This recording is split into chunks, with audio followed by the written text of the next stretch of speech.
کیا آپ نے کبھی سوچا ہے ایک ایسی انگوٹھی جو زمین کے نیچے دفن ہے مگر اس کی طاقت آج بھی محسوس کی جا سکتی ہے؟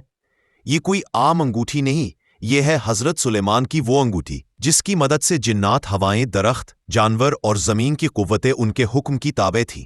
یہ انگوٹھی سادہ دھات سے نہیں بنی تھی بلکہ اسے جنت سے آیا ہوا خاص نگینہ بنایا گیا تھا۔ کہا جاتا ہے کہ اس نگینے میں اللہ تعالیٰ کی طرف سے خاص حکمت اور علم رکھا گیا تھا جو صرف حضرت سلیمان کو عطا ہوا۔ مگر ایک دن جب حضرت سلیمان غسل کے لیے روانہ ہوئے، انہوں نے وہ انگوٹھی اپنے خادم کے حوالے کی۔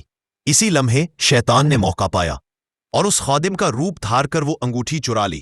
جنات، پرندے اور ہوائیں سب نے حضرت سلیمان کو پہچاننے سے انکار کر دیا کیونکہ ان کی اطاعت انگوٹھی کے نگینے سے جڑی تھی۔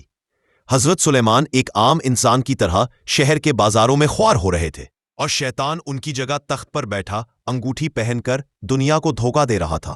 مگر سچ زیادہ دیر چھپا نہیں رہتا۔ اللہ تعالیٰ نے ایک مچھلی کو حکم دیا جس نے وہ انگوٹھی نگل لی۔ وقت گزرا اور حضرت سلیمان کو وہی مچھلی مل گئی۔ انہوں نے اس کو پکایا اور جب مچھلی کا پیٹ چاک کیا تو وہ انگوٹھی وہاں موجود تھی۔ جیسے ہی انہوں نے وہ انگوٹھی پہنی، ہر چیز نے پھر سے پہچان لیا۔ جنات نے سجدہ کیا، ہوائیں جھک گئیں اور شیطان بھاگ کھڑا ہوا۔ مگر سوال یہ ہے، یہ انگوٹھی اب کہاں ہے؟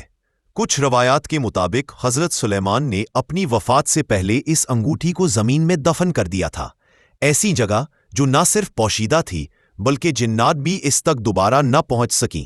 ایک ایسی سرنگ جو ہزاروں سال سے بند پڑی ہے اور اس کے گرد ایسی توانائی محسوس ہوتی ہے جو انسانی فہم سے باہر ہے۔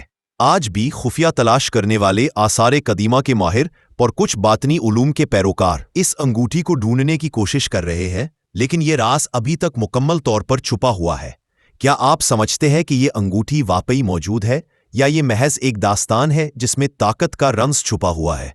اگر آپ ایسے ہی اور پراسرار اسلامی قصے سننا چاہتے ہیں تو ہمارے چینل کو ضرور سبسکرائب